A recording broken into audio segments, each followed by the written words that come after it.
Gloire à Jésus. Amen. Je vous salue dans le précieux nom de notre Seigneur Jésus-Christ. Nous bénissons le nom de Dieu. Et c'est que notre Seigneur veille encore sur son peuple et sur ses enfants. Amen. Et malgré le temps dans lequel nous nous trouvons, Dieu permet toujours que ses enfants qui l'ont aimé puissent venir adorer. Alléluia. Amen. Et je salue votre foi et que le Seigneur vous soutienne. Amen.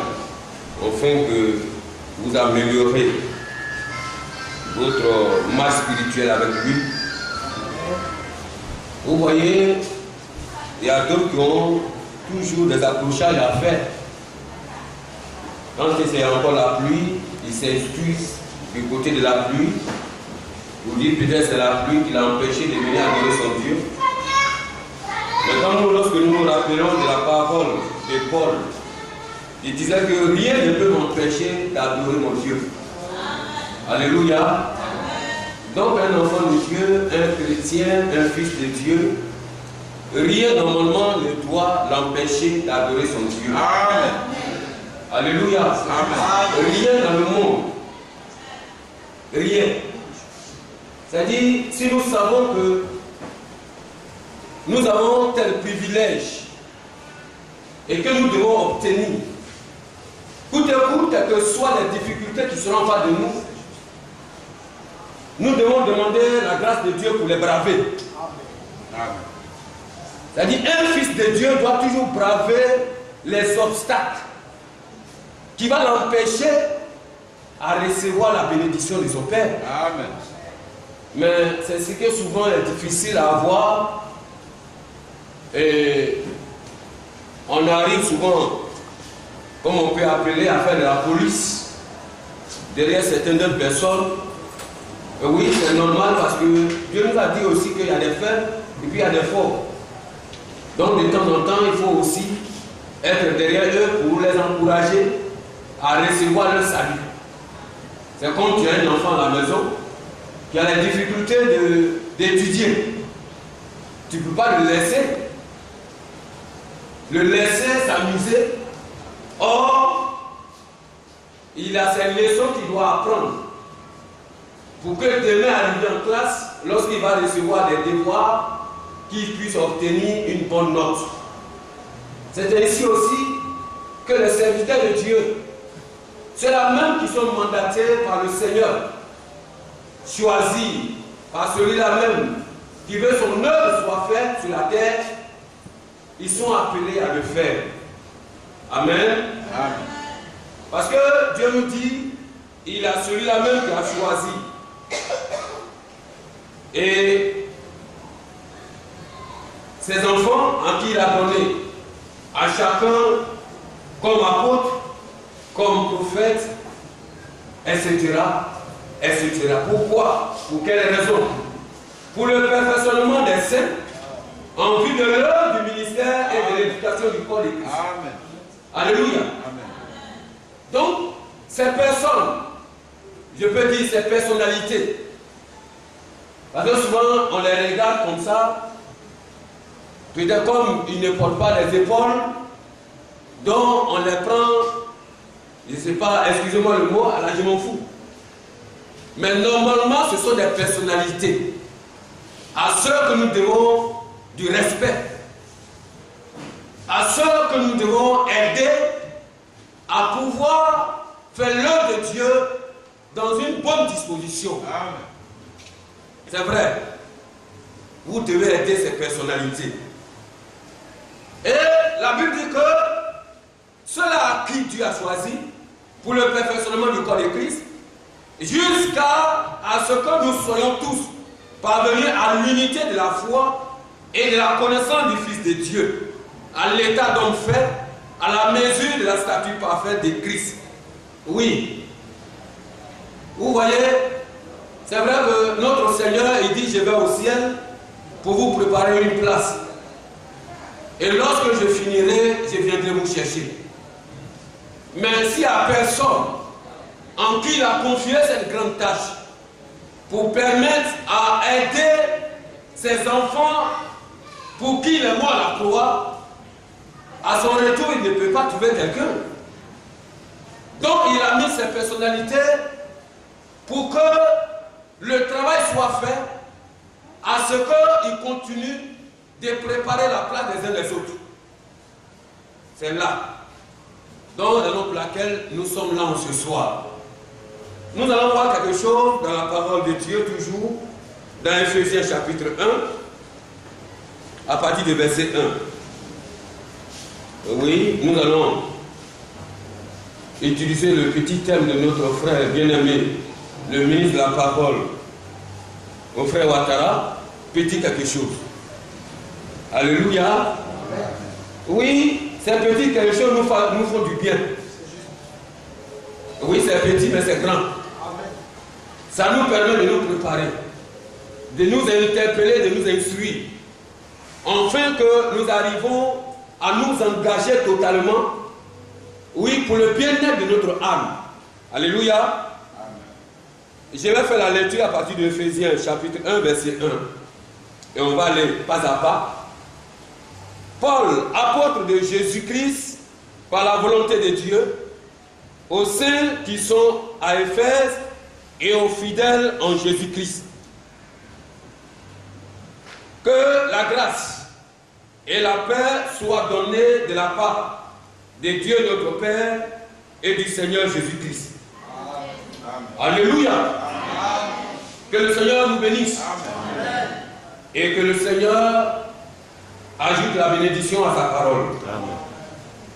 Vous voyez, c'est une lettre, une exhortation, une prédication, un problème dont apôtre Paul, celui mandaté à qui a reçu le don, après d'être appelé, étant avant, comme nous connaissons ce témoignage, cet apôtre, ce monsieur devenu apôtre, aujourd'hui qui est une personnalité que nous respectons, était celui-là même qui était persécuteur des chrétiens.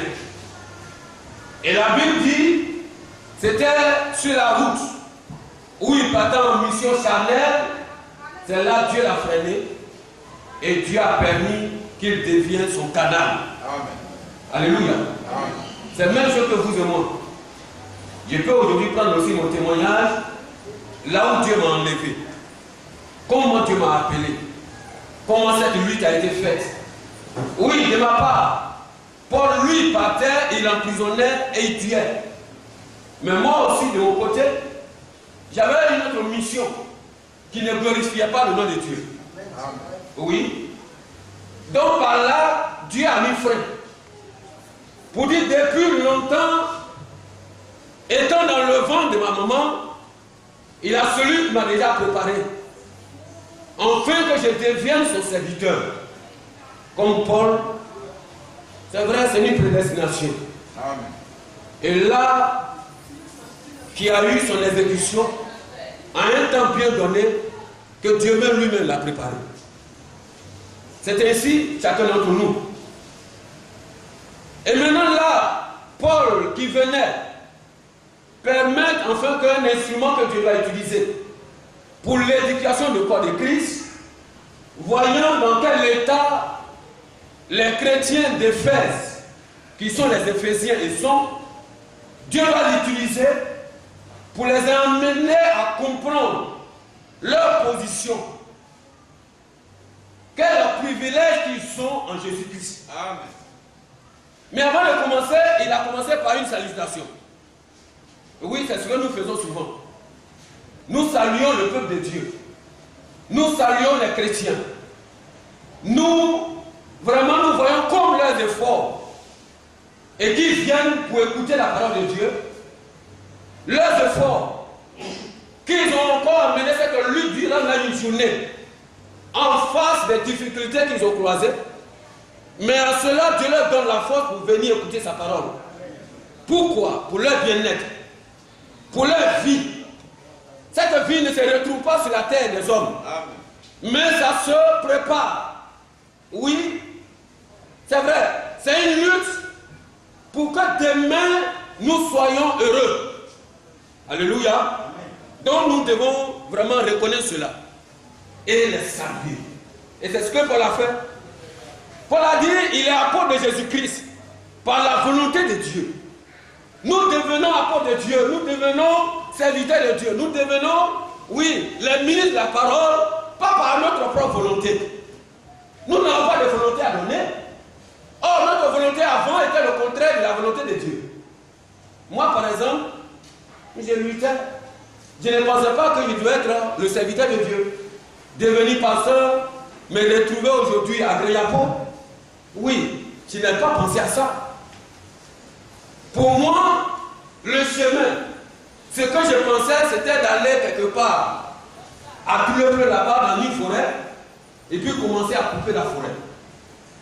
Aller là-bas m'asseoir, et Dieu a dit, c'est pas à cela que je t'ai préparé.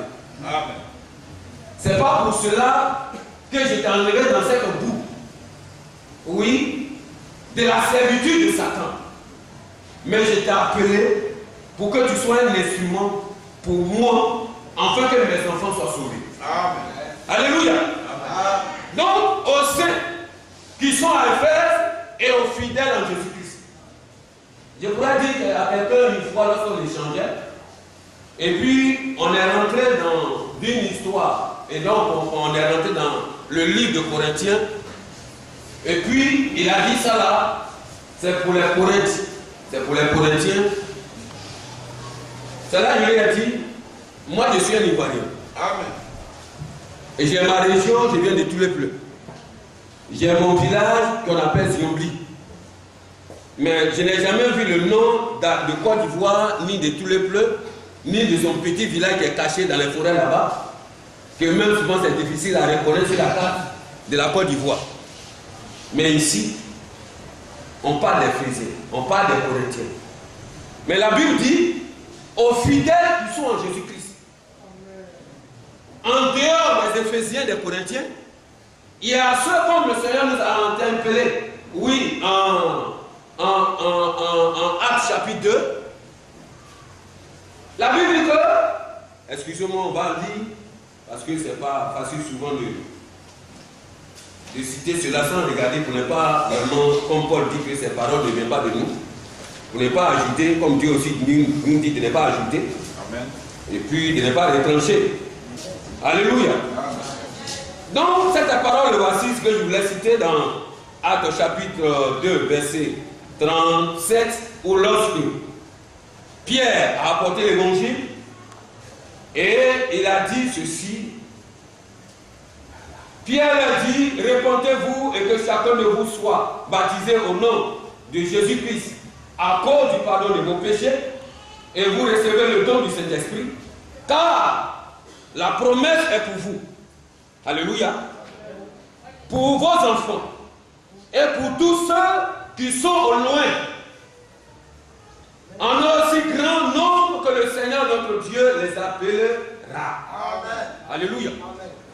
Donc, la parole de Dieu, vous et moi, nous savons que ce n'est pas pour les Éphésiens seulement. C'est pour aussi ceux, en un grand nombre. Comme nous aujourd'hui, nous faisons partie de ce nombre-là. Cette parole est pour nous. Amen. Pour notre bien-être et pour nous sauver. Donc, dans cela, et que la grâce et la paix vous soient données de la part de Dieu, notre Père et du Seigneur Jésus-Christ. Alléluia. Amen. Et en cela, voilà les privilèges que nous avons en Jésus-Christ, mes frères. Étant les privilégiés, un privilégié, c'est celui qui est quelqu'un qui a de l'honneur. Alléluia. Amen. Dans ma compréhension, je peux prendre un exemple comme ça. Dans l'invitation, par exemple, le maire de Koumassi aujourd'hui vient. Et puis il dit, bon, il regarde parmi plein de personnes, et puis il dit, bon, toi, Jean-Jacques, bon, vous êtes invité à ma table d'honneur. Vous êtes privilégié. Et donc, en allant à cette invitation, je sais que Jean et Pierre ou Paul ne peuvent pas avoir un comportement désastre. Il ne peut pas avoir un habillement désordonné. Peut-être, je peux vous dire, Il y a d'autres souvent qui ont l'habitude d'aller emprunter les habits ou bien d'aller louer. Souvent aussi il y a des galeries qui font louer des habits. Ou il a son habit qu'il a caché en bas de sa valise.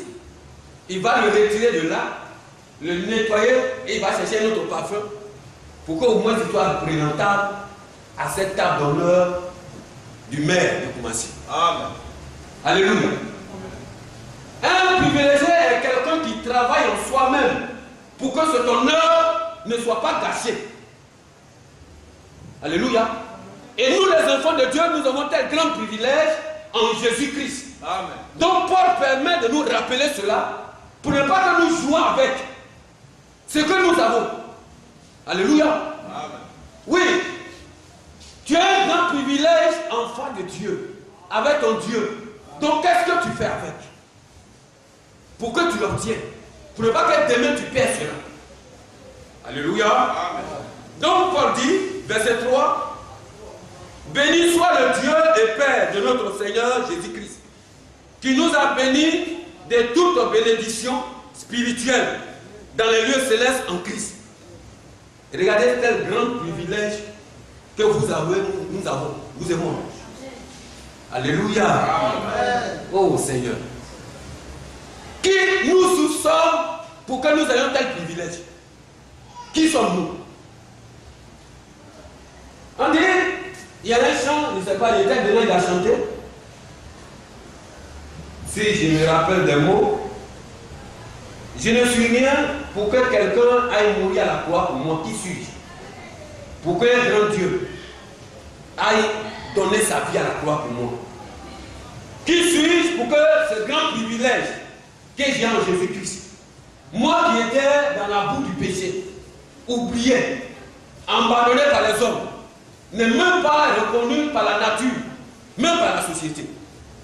Et puis voilà, un bon matin, je me réveille, je retrouve cette grâce. Mon frère, est-ce que je peux jouer avec cela?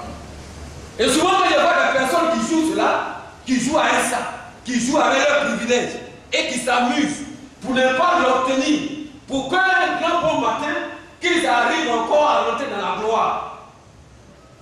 Oh, réveillons-nous mes frères. Amen. Réveillons-nous mes soeurs. Amen. Pour ne pas perdre ces privilèges-là. Amen.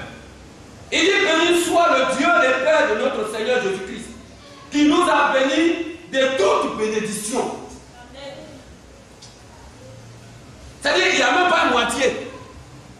Il n'est pas dit que tu es béni de tel côté, et puis tu n'es pas béni de tel côté. Le monde souvent te classe souvent. Il te met dans un petit groupe, quel que soit ton rang social ou bien quelle que soit ta nature. Mais Dieu, lui, ne regarde pas toutes ces choses. Il t'offre cela. Amen. C'est-à-dire, sans demi-mesure. Maintenant, toi, qu'est-ce que tu dois faire en tant que le privilégié? L'honneur que Dieu t'a donné. Comment tu te prépares pour que l'honneur là soit une réalité par rapport avec toi? Oui. Amen. Il y a d'autres qui ont cette occasion, mais qui ratent souvent. À cause de quoi? Je connais un monsieur qui vient de chez nous. Au temps de fouet, il est docteur vétérinaire. Et puis, quand Dieu, je dis Dieu, que le Seigneur soit béni, quand au fouet, le président a nommé un ministre de la région, ce dernier a jugé bon de l'appeler à son service pour qu'il soit son directeur de cabinet. Amen. Alléluia. Amen.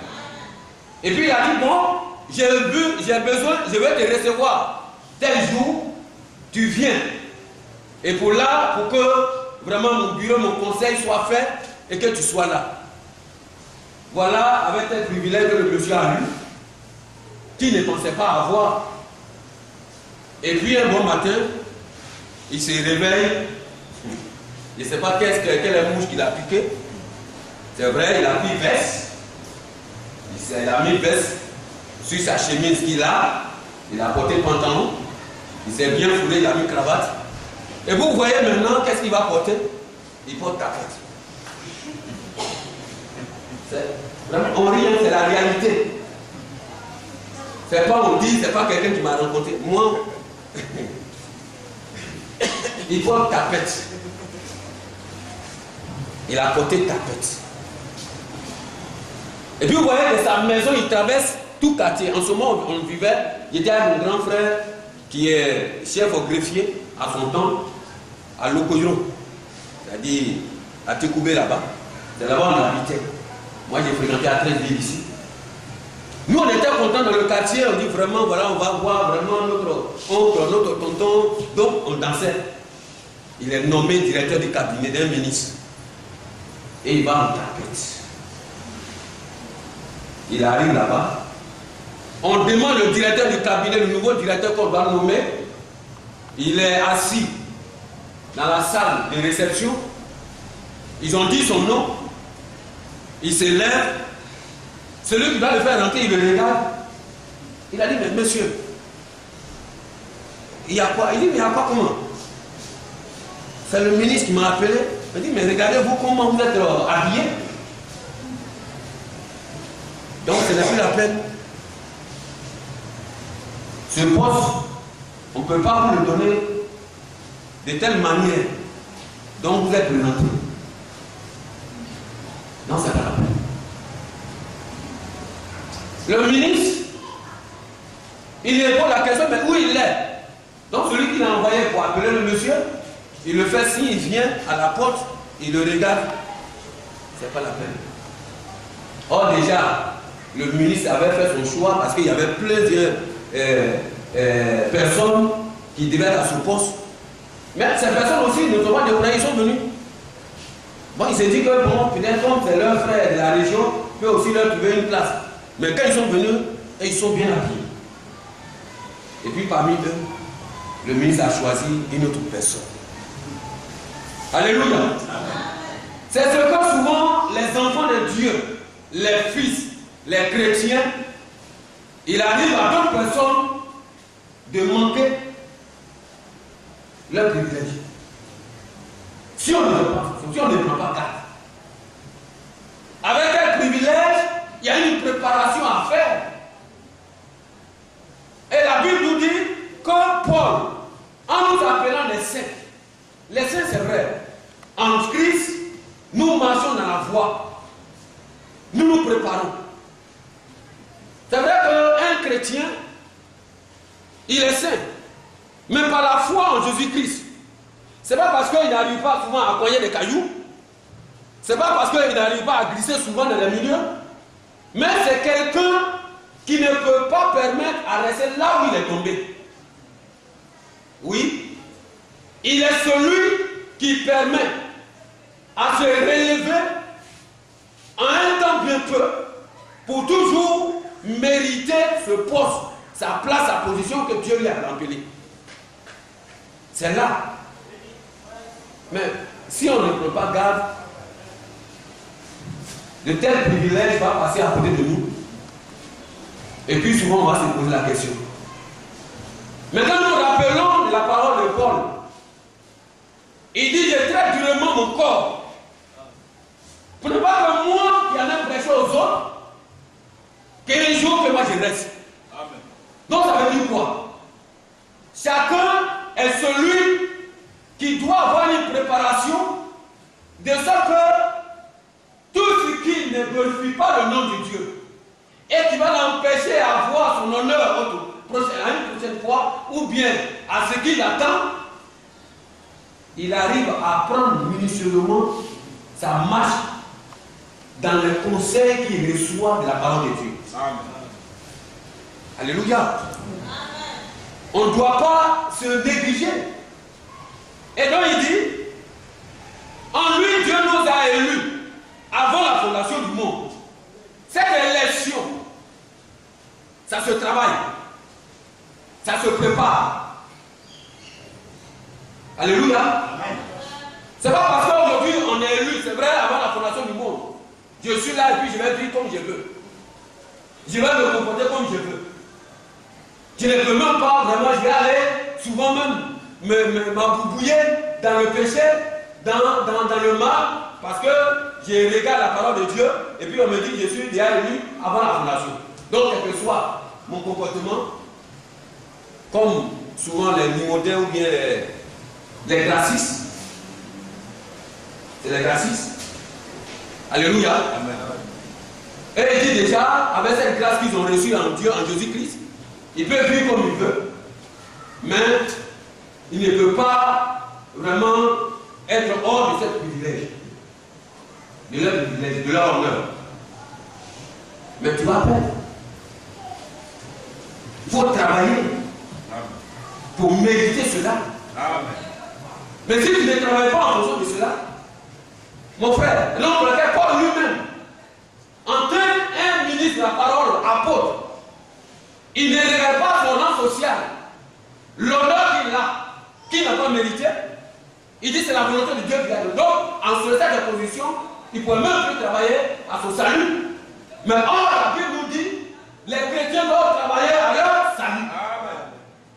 Quel travail tu dois faire? Ce n'est pas les travaux quotidiens que tu as et les travaux lucratifs que tu as, comme chacun va dans ses activités pour souvent s'occuper des moyens, de ses besoins, de la terre. C'est pas ça. Alléluia. Et toutes ces choses nous donnent la position de comprendre les concepts de la parole de Dieu. Et donc, pour laquelle Paul prenait le temps de dire aux Éphésiens, aux fidèles qui sont en Jésus-Christ, vous et moi, pour dire, c'est vrai, tel privilège que nous avons en Jésus-Christ, mais cela doit se travailler. Amen. Ce travail comment? Par les conseils que nous recevons, qui nous interpellent, de nous donner notre position véritable. Comment les enfants de Dieu doivent marcher. Amen. Alléluia. Amen. Et voilà mes frères. Quand un enfant de Dieu est interpellé, et Dieu permet de l'éclairer, de l'exhorter, de le ramener au pas, doit être vraiment humble et comprendre la parole de Dieu comme ce qu'il entend. Nous ne devons plus vivre pour nous-mêmes. Nous ne devons plus marcher selon notre volonté. Nous ne nous appartenons plus. Amen. Oui, un enfant de Dieu, un chrétien ne s'appartient plus. Il est celui qui doit marcher prochainement de ce qui est la ligne de conduite que son Dieu lui a donnée. Je pouvais causer avec un vieux aujourd'hui, j'ai dit, il a commencé à faire un peu, quand je suis allé lui rendre visite, il s'est posé la question, pourquoi où les autres pasteurs regardent et puis où les d'autres personnes regardent. De sorte qu'il y a des pasteurs qui disent n'importe quoi dans la Bible et puis il y a d'autres qui arrivent au moins à donner la vérité, oui, aux personnes. Mais ces vérités, ces paroles de Dieu qui sont données comme il se doit, qui est écrit noir sur blanc, sont difficiles à vivre. Mais ce n'est pas pour autant que ceux-mêmes qui sont mandatés par le Seigneur ne doivent pas dire la vérité. Et lui, d'abord, il est rentré pour dire que non, pour que quelqu'un soit celui-là même qui doit vraiment dire ce qui est écrit, les conseils de Dieu, il doit faire une bonne formation. Il doit aller à l'église, à l'école théologique. Il a son doctorat. Il est parti ceci, il est rentré cela. Et à son retour, normalement, il doit apprendre la parole de Dieu. Amen. Quand il a fini, il dit, c'est ce qui fait force de route, mon papa. Oui. Parce que quand tu prends la parole de Dieu, excusez-moi, mais je n'ai pas dit de ce que vous êtes dedans là, mais c'est pour vous faire comprendre que la parole de Dieu ne nous a jamais dit d'aller à l'école théologique pour avoir des doctorats, pour avoir un grand diplôme, pour mieux enseigner dans la parole de Dieu. Paul nous-mêmes nous fait croire et nous éclaire complètement comme un enfant de Dieu. Celui-là même qui est mandaté par le Seigneur doit donner les enseignements de la parole de Dieu. Il n'a pas reçu les enseignements de la main des hommes. Mais si tu reçois ce que l'homme t'a donné d'identité, c'est ce que tu dois dire. Parce que c'est ce que tu as appris. Et donc, laquelle, quand tu dis par exemple, oui, la communion, la Sainte Seine, comment la prise doit se faire? Ça, je l'ai dit, tout est écrit dans la Bible. C'est ce qu'on appelle la constitution des chrétiens. La ligne de conduite. Ça est là. Amen. Et cette ligne de conduite est là, noir sur blanc. Et donc, Paul dit, lui, de quelqu'un ne t'a fait garde de comment il va bâtir sur le fondement qui était déjà tracé. Et nous avons vu une ligne de conduite que le Seigneur nous a donnée. Et c'est à seulement regarder pour pouvoir enseigner la seule même que le Seigneur nous a confiée. Amen. C'est tout. Toi et moi, on n'a rien inventé. Paul dit, la parole de Dieu n'est pas venue de nous. Celui à qui appartient cette parole et qui est la parole lui-même, nous a donné cette ligne de conduite. Pourquoi ne pas regarder et d'aller s'asseoir sur les bancs des hommes pour être enseigné par la théologie? Et théologie, c'est apprendre à étudier Dieu. Est-ce que toi et moi, on peut étudier Dieu? Il est là, il les regarde. Il dit, est-ce que papa, tu peux étudier Dieu? Il dit non. Il dit non. C'est ce qu'il fait aujourd'hui. Ce qui arrange dans leur étude, c'est ce qu'ils regardent. C'est vrai, c'est la même Bible qu'ils prennent. Comme un jour le ministre de la parole, le prophète Hassan pouvait dire, c'est la même Bible qu'ils prennent, et c'est là qu'ils arrivent à donner, mais ils arrivent à rectifier, à enlever un peu les petits ajouts, et ils ajoutent ce qui les arrange. Comme serpent avec Ève. Alléluia. Amen. Au commencement de toutes choses. Quand nous regardons cela, c'est la même chose que nous voyons aujourd'hui.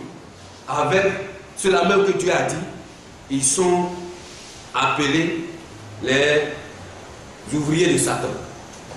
Alléluia. Donc Paul nous dit, en lui Dieu nous a élus avant la fondation du monde pour que nous soyons saints et irréprochables devant lui. Amen. Mes frères, voilà comment nous devons nous préparer. Tout à l'heure, j'ai dit, tu es invité d'honneur, dans un lieu où tout le monde ne va pas rentrer, mais toi tu as été choisi. Amen. Et puis tu vas avec un habit déchiré. Crois-tu que tu peux rentrer dans cette salle? Non. Et nous aussi, ceux-là même que Dieu a déjà prédestiné depuis la fondation, ont leur préparation selon les conseils de la parole de Dieu. Et la Bible dit que nous devons être saints et irréprochables. Amen. Devant notre Seigneur. La Bible dit que nous devons avoir les œuvres justes. Dans Apocalypse 19, versets 7 à 9. Alléluia. Amen. C'est ces œuvres-là qui nous préparent, qui nous permettent à être bien honorés. De ce privilège que nous avons, nous devons laver nos robes. Mais en lavant ta robe, c'est comment? Si tu restes encore dans les calomnies, je ne sais pas que tu es en train de laver ta robe pour que ça soit propre. Alléluia. Amen.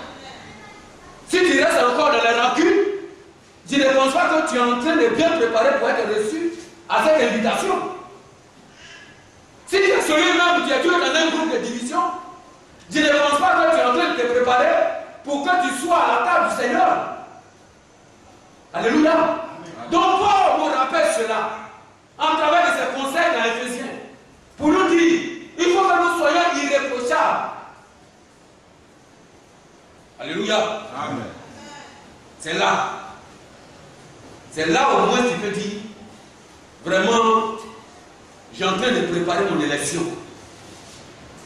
Il nous a prédestinés dans son amour à être ses enfants d'adoption par Jésus-Christ, selon le bon plaisir de sa volonté, pour célébrer la gloire de sa grâce, donc il nous a favorisés dans le bien-aimé. Alléluia. Et quand nous allons revenir par le haut, Vous voyez, quand nous prenons la parole de Dieu, je vais prendre un peu Romains chapitre 1. On va lire quelque chose, voir. Alléluia. Amen.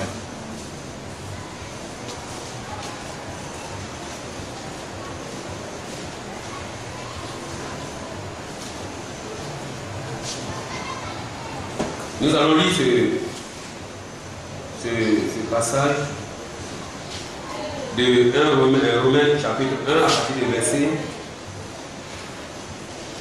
On va commencer à partir du verset 1. Romains chapitre 1, je vais faire la lecture comme on est presque l'heure est déjà arrivée. Paul, serviteur de Jésus-Christ, appelé à être apôtre, mis à part pour annoncer l'évangile de Dieu. Évangile qui avait été promis auparavant de la part de Dieu par ses prophètes dans les saintes écritures. Il concerne son fils, né de la postérité de David, selon la chair, déclaré fils de Dieu, avec puissance selon l'esprit de sainteté, par sa résurrection d'entre les morts, Jésus-Christ notre Seigneur. Par lui, nous avons reçu la grâce et l'apostolat pour amener à son nom, à l'obéissance de la foi, tous les païens, parmi lesquels vous êtes aussi, vous qui avez été appelés par Jésus-Christ. Alléluia. Amen. Vraiment, on va prendre ce passage-là. Excusez-moi, prenons Romains chapitre 8, à partir du verset 14. Alléluia. Amen.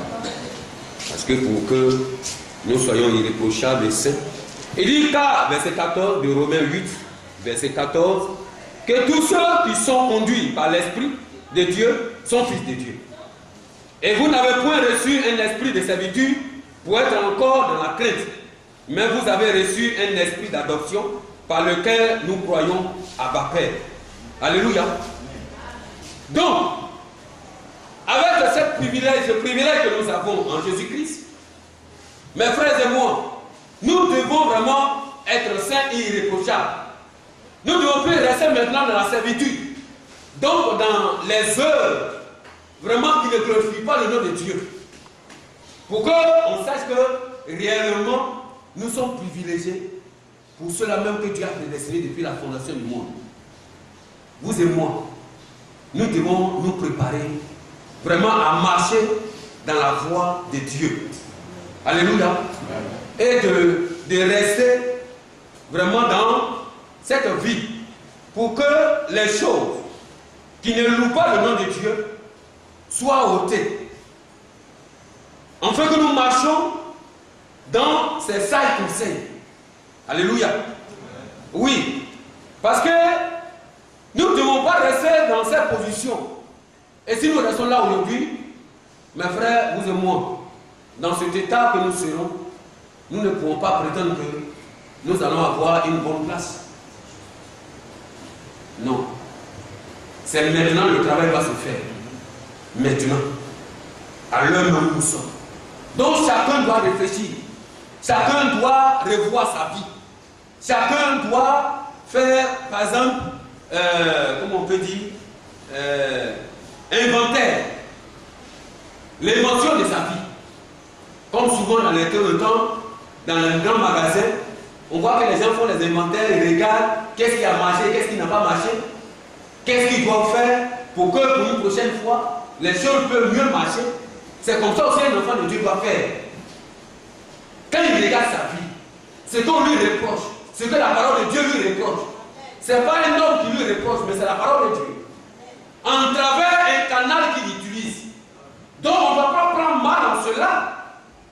Mais on constate que souvent lorsque quelqu'un Dieu veut utiliser un canal, un frère en Christ en vis-à-vis de son frère ou de sa soeur, ou bien un serviteur de Dieu, souvent ils sont mal compris.